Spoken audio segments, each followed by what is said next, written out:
तो नजरिया का आगाज करने से पहले बड़ी खबर का रुख कर रहे हैं। इस वक्त की सबसे बड़ी खबर मिल रही है, अफगानिस्तान में एक बड़ा धमाका हुआ है। कुंदुज सूबे में यह धमाका हुआ है, जहां पर एक मस्जिद के पास धमाके की खबर मिल पा रही है।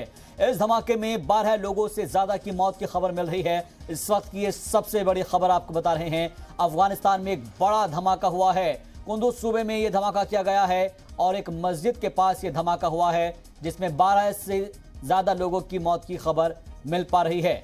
इस वक्त की ये सबसे बड़ी खबर दहशतगर्दाना हमले की खबर मिल पा रही है, जहां पर अफगानिस्तान में एक बहुत बड़ा धमाका हुआ है और इस धमाके में 12 लोगों से ज्यादा की मौत की खबर मिल पा रही है।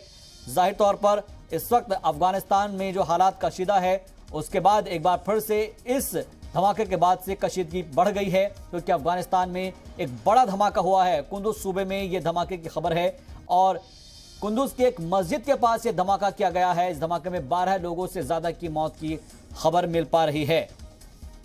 आखिर कौन ये शख्स है, कौन ये तंजीम है जिसने इस तरह के हादसे को, इस तरह के बम धमाके को अंजाम दिया है। लेकिन इस वक्त की सबसे बड़ी खबर आपको बता रहे हैं, जहां पर आपको तस्वीरें भी दिखा रहे हैं। अफगानिस्तान में एक बहुत बड़ा धमाका हुआ है। कुंदुज सूबे में यह धमाका किया गया है। कुंदुज की एक मस्जिद के पास धमाका किया गया है और इसमें 12 लोगों से ज्यादा की मौत की खबर मिल पा रही है।